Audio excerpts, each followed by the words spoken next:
Well, o evento vai bom, nós arranca sali honor, nós só tem assembleia também ayer e amanhã nós só tem seminário de jurado. Ela vai bom, nós temos 20 e pico país, nós temos quase 260 atletas, que é competência bom visita depois de Covid.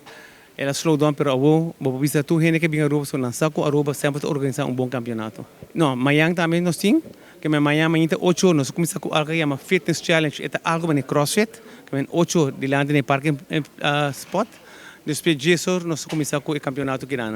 Para mim, eu vou portar nem da hälfte, que amanhã vai ter dia largo, que amanhã nós vamos ter ganhar mais grande, categoria mais grande que vai subir stage. Sim, nós temos nos painel de som jurado, tudo de diferentes países, nós temos de Jamaica, de Antigua, de Espanha, de Brasil, nós temos de México, de Aruba também, nós temos de Jamaica, de St. Martin, que é diferente parte, que é painel full internacional. Evento que é evento mais grande do Caribe, que é Centro-Americano do Caribe, e me está muito contente com nós a tomar parte do 50 anos aniversário.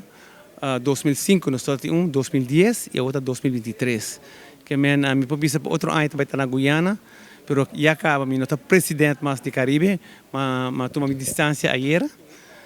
Também me quero para outro ano, vai estar mais presidente de Aruba Bodybuilding e Powerlifting Association tampouco, para sobre a sapato mais grande para vestir como o vice-presidente da Federação Internacional.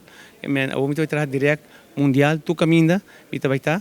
E vai ter trabalho mais grande para mim também. Para sobre atleta sempre usa competência assim como vacância também, que nada mata 2 palomas com pedra, nada bem competir e nada desfrutar de isla também.